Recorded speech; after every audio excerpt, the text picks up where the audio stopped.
Bismillahirrahmanirrahim. Assalamualaikum warahmatullahi wabarakatuh. Selamat berjumpa kembali dengan saya adik-adik. Kali ini saya akan kembali mencoba menyampaikan materi yang terkait dengan pengujian hipotesis tabel chi-square.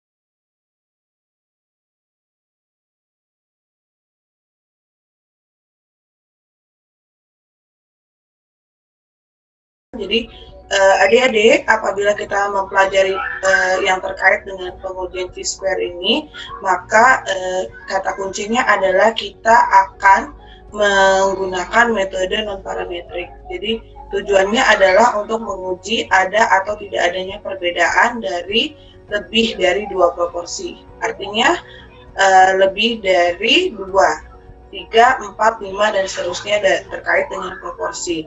Nah, dalam proses pengujian ini terdapat dua macam pengujian. Yang pertama adalah uji independensi atau contingency table analysis yang menguji apakah variabel 1 memiliki hubungan relationship dengan variabel lainnya. Jadi akan membandingkan antara variabel satu dengan variabel yang lainnya. Kemudian yang kedua adalah uji kompatibilitas atau goodness of fit. Jadi yang ini ingin mengetahui apakah distribusi suatu percobaan sama atau tidak sama dengan distribusi teoritis. Nah, dari sini maka tetap harus kita ingat bahwa dalam proses pengujian hipotesis, apapun bentuknya, langkah-langkah pengujian tetap harus kita perhatikan. Jadi seandainya kita mendapatkan seandainya ketika kita melakukan proses penelitian ataupun kita mendapatkan data dari hasil survei, kemudian kita akan melakukan pengujian dengan menggunakan chi-square, maka langkah pertama yang tetap harus kita tentukan adalah menentukan formulasi hipotesis. Jadi menentukan formulasi hipotesis ini kita akan melihat hipotesis 0 dan hipotesis alternatif atau H1. Nah, di sini akan ada penjelasan bahwa untuk menganalisis contingency table, maka yang perlu adik-adik perhatikan adalah hipotesis 0-nya itu dipastikan akan menyatakan tidak ada hubungan antara variabel A dan variabel B. Sementara untuk hipotesis alternatifnya berarti lawan dari hipotesis 0, yaitu ada hubungan antara A dan B. Nah, untuk pengujian yang lain seperti pengujian berikutnya yaitu goodness of fit, maka penentuan dalam formulasi hipotesisnya, hipotesis 0 itu ingin melihat tidak ada perbedaan antara distribusi teoritis dengan distribusi aktual atau distribusi yang dicari. Nah, kalau yang H1-nya adalah ingin berarti lawan dari H0-nya berarti menyatakan adanya perbedaan antara distribusi teoritis dengan distribusi aktual. Nah, langkah pertama ini merupakan langkah bagi kita dalam proses menentukan pengujian hipotesis dengan penggunaan chi-square. Nah, selanjutnya adalah kita akan menentukan taraf nyata alfa dengan menggunakan chi-square table. Jadi ciri-ciri dari distribusi chi-square table ini adalah nilainya akan selalu positif karena merupakan nilai yang dikuadratkan. Nah, selain itu chi-square ini dibentuk dari distribusi yang ditentukan oleh DF atau derajat bebas. Nah, dari situ maka kita pun perlu memahami bahwa bentuk chi-square ini tidak akan dipengaruhi oleh besarnya sampel. Dalam proses penentuan taraf nyata atau alfa, maka langkah sebelum kita mendapatkan chi-square table, kita akan pertama kali menentukan taraf nyata terlebih dahulu, yaitu taraf nyata atau alfa. Nah, selanjutnya adalah kita akan menentukan DF. Kalau sudah taraf nyata dan DF kita dapatkan, maka kita baru dapat mencari chi-square pada tabel. Nah, harus diingat adik-adik bahwa yang namanya derajat bebas itu adalah jumlah baris dikurang 1 dikali dengan jumlah kolom dikurang 1. Nah, ini akan menjadi dasar bagi kita dalam mencari tabel chi-square. Nah, selanjutnya adalah kita akan setelah kita mendapatkan nilai alfa dari chi-square ini, maka secara otomatis kita bisa mendapatkan chi-square dari tabel itu sendiri. Nah, kemudian kalau setelah itu langkah selanjutnya adalah kita akan menentukan daerah penerimaan dan daerah penolakan yang ditentukan oleh distribusi chi-square itu sendiri. Maka ada dua hal yang harus kita pahami, bahwa H0 itu dalam penentuan kriteria pengujiannya, apakah H0 itu akan diterima jika chi-square hitung kurang dari sama dengan chi-square tabel, atau apakah H0 ini akan ditolak jika chi-square hitung lebih besar dari chi-square tabel. Nah, kemudian barulah dilakukan yang namanya penghitungan nilai statistik uji atau chi-square uji atau chi-square hitung. Nah, chi-square hitung ini merupakan jumlah dari frekuensi yang diobservasi dikurang dengan frekuensi yang diharapkan, dikuadratkan dibagi dengan frekuensi yang diharapkan. Mengapa ada tertulis sigma? Artinya nilai ini merupakan penjumlahan dari masing-masing frekuensi observasi dan frekuensi yang diharapkan. Nah, kalau sudah didapatkan nilai dari chi-square hitung ini, maka selanjutnya bisa dilakukan kesimpulan dengan membandingkan titik kritis atau chi-square tabel dengan chi-square hitung, sehingga bisa ditentukan untuk menerima atau menolak H0. Nah, adik-adik, baiklah, untuk lebih jelasnya lagi, kita akan melakukan sebuah latihan untuk bagaimana adik-adik bisa memahami proses perhitungan dari chi-square tersebut. Saya akan memasukkan kalian kembali untuk belajar kepada materi yang ada. Nah, adik-adik, di sini ada soal yang pertama adalah ingin menguji apakah ada hubungan atau tidak antara jenis kelamin dengan prestasi belajar atau IP mahasiswa. Untuk itu dilakukanlah diambillah sampel sebanyak 120 mahasiswa dan didapat juga 80 sampel mahasiswi. Nah, hasilnya adalah sebagai berikut. Dari hasil ini, maka kita akan membuat tabel berdasarkan kriteria dengan kriteria nilai atau indeks prestasi dari mahasiswa tersebut, yaitu dari bagus sekali, bagus, cukup, dan kurang. Kemudian dibagi berdasarkan kelompok, yaitu mahasiswa dan mahasiswi. Nah, dari situ maka didapatkanlah nilai untuk mahasiswa mendapatkan IP bagus sekali itu sejumlah 27, sementara mahasiswi sebanyak 13. Untuk mahasiswa dengan kriteria bagus, IP bagus, maka jumlahnya adalah 35 mahasiswa dan mahasiswi 15. Begitu pula untuk kriteria cukup, IP mahasiswa nilainya adalah 33, sejumlah 33 orang mahasiswa, dan untuk mahasiswi 27 orang. Dan yang terakhir adalah kriteria IP kurang, mahasiswa berjumlah 25 orang dan mahasiswi berjumlah 25 orang. Nah, apabila kita totalkan berdasarkan jumlah mahasiswa, maka total mahasiswa sebanyak 120 orang, dan apabila kita jumlahkan sebanyak jumlah mahasiswi, maka jumlah totalnya adalah 80 orang. Kemudian nilai 120 ditambahkan dengan 80 akan mendapatkan total nilai sebanyak 200 orang. Nah, selanjutnya adalah kita akan melakukan pengujian chi-square dengan alfa 5% dan ingin melihat apakah pernyataan tentang indeks prestasi ini tidak berhubungan dengan jenis kelamin mahasiswa. Langkah pertama yang perlu kita lakukan yaitu kita akan menentukan formulasi hipotesis. Seperti yang sudah disampaikan sebelumnya, bahwa pernyataan yang pertama dikatakan bahwa prosesnya, adik-adik kita tahu bahwa dalam langkah menentukan pengujian hipotesis itu, kita akan menetapkan bahwa H0 itu sebagai indeks prestasi yang tidak berhubungan dengan jenis kelamin. Sementara H1 adalah indeks prestasi berhubungan dengan jenis kelamin.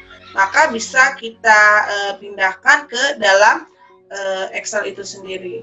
Jadi kalau ingin kita masukkan, maka yang pertama adalah H0 itu menyatakan bahwa IP mahasiswa tidak ada hubungan dengan jenis kelamin. Sementara H1 itu adalah lawannya, berarti IP mahasiswa ada hubungan dengan jenis kelamin. Nah, selanjutnya adik-adik, langkah kedua adalah kita akan menentukan taraf nyata. Kita ambil alfa terlebih dahulu.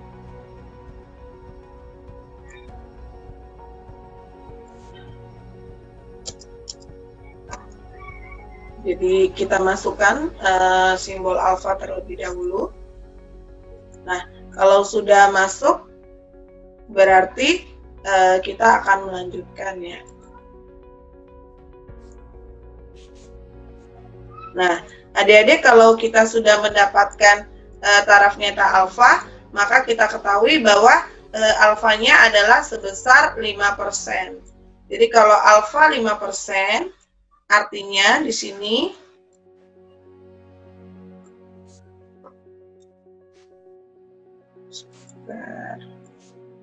biar enak ya, alfanya adalah 5%, berarti nilainya adalah 5 dibagi 100, jadi 0,05. Kemudian seperti yang tadi kita pahami, dalam proses penghitungan chi-square tabel, kita harus mengetahui berapakah n atau jumlah baris dan berapakah k atau jumlah kolom. Nah, kita lihat adik-adik, n jumlah baris itu hanya ada mahasiswa dan mahasiswi, berarti nilainya adalah 2.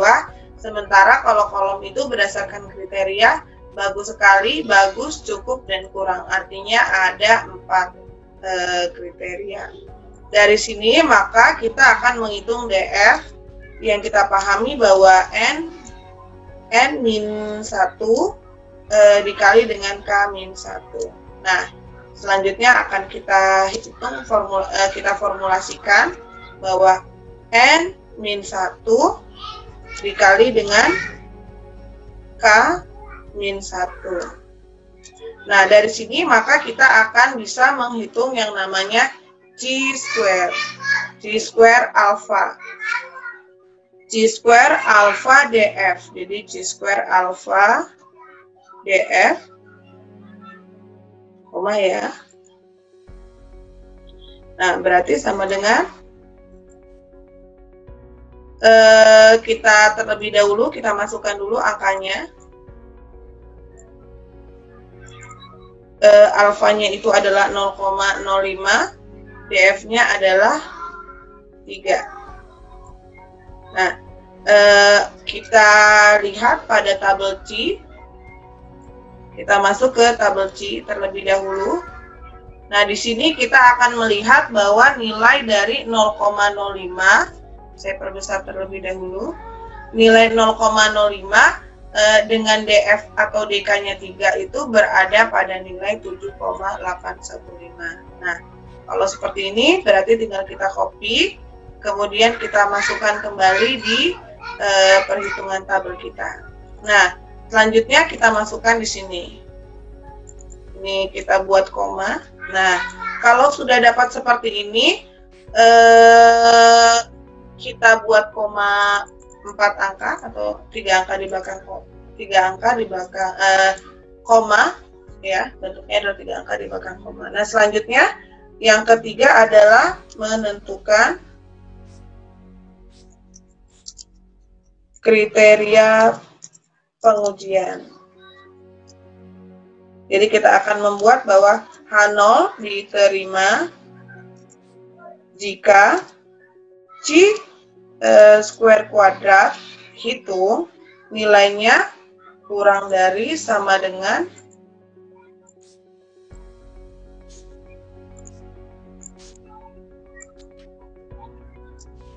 C square alpha. Jadi nilainya adalah C square alpha.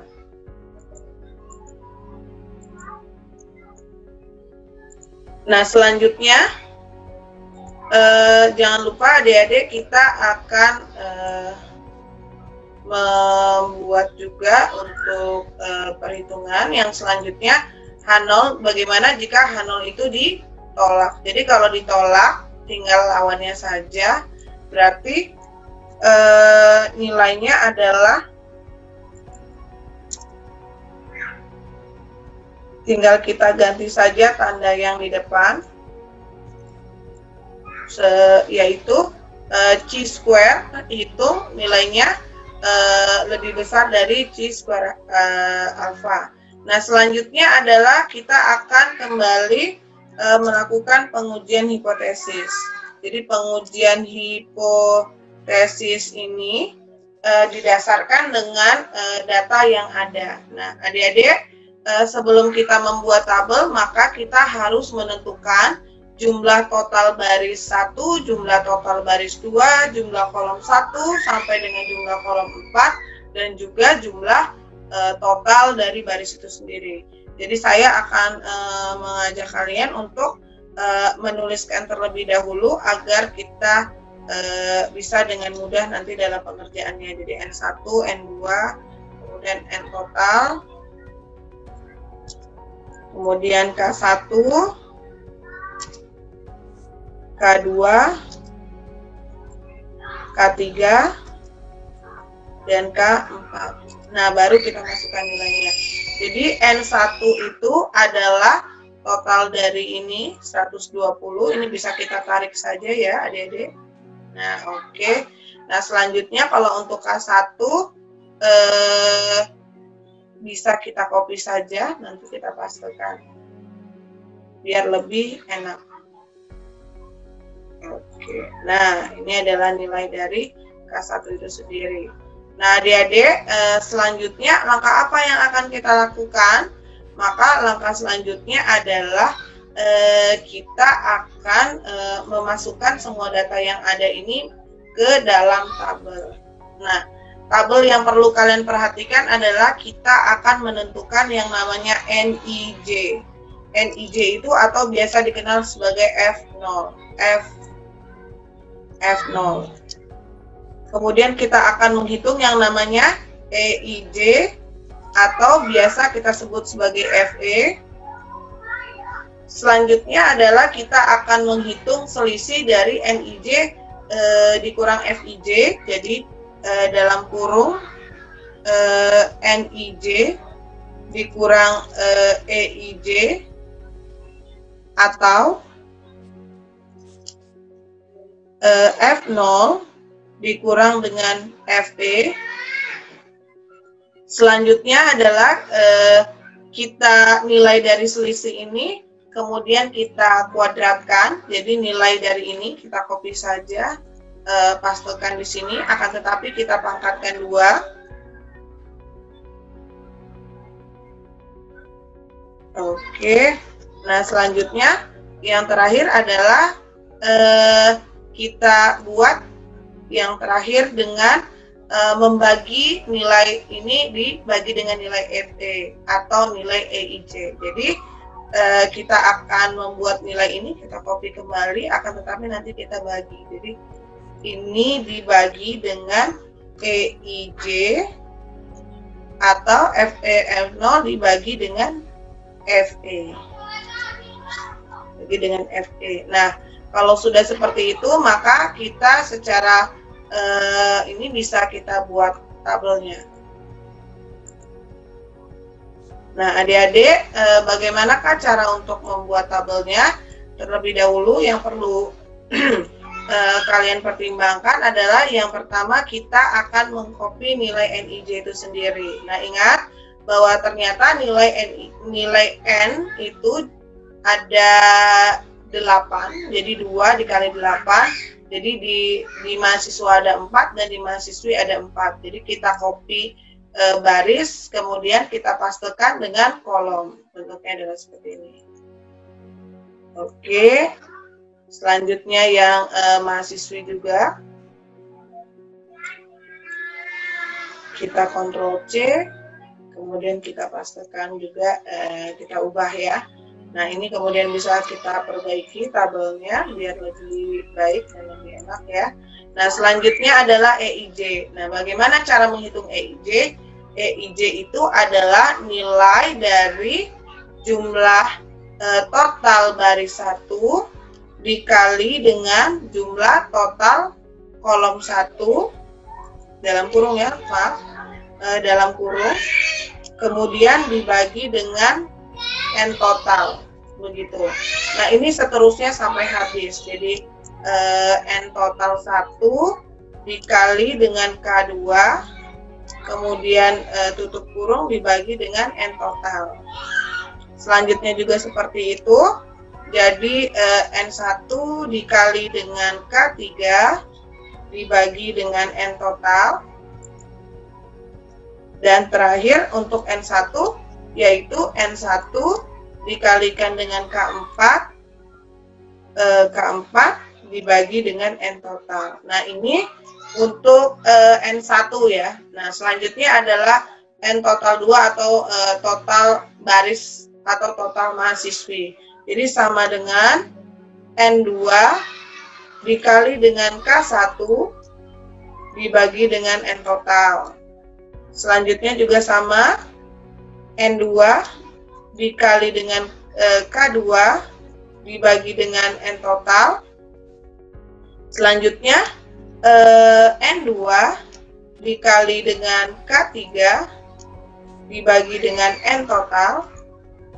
Dan yang terakhir pun sama dengan N2 dikali dengan K4 dibagi dengan N total. Nah, adik-adik kalau sudah sampai sini, maka kita akan dengan mudah menghitungnya. Jadi kita tahu bahwa tabel berikutnya adalah nilai selisih dari F0 dikurang FE atau NIJ dikurang EIJ. Nah, selanjutnya adalah kita akan melakukan pengurangan, di mana nilai F0 atau NIJ dikurang dengan nilai FE atau EIJ. Kita enterkan. Nah, kalau sudah seperti itu bisa kita tarik, karena ini kita menggunakan Excel akan kita tarik dengan mudah. Nah, adik-adik dari data ini maka ada beberapa nilai yang nilainya minus, tapi tidak perlu khawatir karena kita tidak, ini masih merupakan sebagian langkah dari perhitungan chi-square hitung. Nah, selanjutnya adalah nilai dari ini kita pangkatkan 2. Kalau kita pangkatkan 2 sudah selesai, maka kita tarik kembali. Nah, ini kita buat, kita hilangkan saja 3 angka di belakang komanya. Baru setelah ini kita akan menghitung nilai dari ini, nilai dari F0 min FE pangkat 2 dibagi dengan nilai FE. Nah, selanjutnya kalau sudah seperti itu kita tarik. Nah, dari situ maka secara otomatis kita buat desimal 3 desimal. Selanjutnya adalah kita akan mensumkan nilai ini semua. Nah, kalau sudah kita sumkan, nah inilah yang dijadikan sebagai nilai dari chi-square hitung. Nah, oke adik-adik, saya tuliskan dulu. Jadi jumlah ini adalah nilai dari chi-square hitung. Nah, kalau dilihat dari soal ini, maka nilai chi-square hitung nilainya adalah jauh lebih kecil daripada chi alfa ya. Nah, dari sini maka bisa kita buatkan kesimpulan yang kelima, yaitu kesimpulannya adalah berarti kalau nilainya H0 chi-square hitung lebih kecil dari chi-square alfa berarti H0-nya diterima. Jadi kita pindahkan saja terlebih dahulu, kemudian kita ubah jadi H0 diterima karena chi-square itu nilainya sebesar 5,729. 5,729 kurang dari sama dengan chi-square alfa, yaitu sebesar kita tuliskan 7,815. Nah, dari sini kalau kita sudah mengetahui bahwa H0 itu diterima, berarti pernyataannya adalah di atas. Jadi IP mahasiswa itu tidak ada hubungannya dengan jenis kelamin. Oke, kita tinggal kopikan saja. Berarti penjelasannya adalah tidak ada hubungannya dengan jenis kelamin. Nah, adik-adik, untuk soal pertama sudah saya sampaikan, silakan dipahami terlebih dahulu.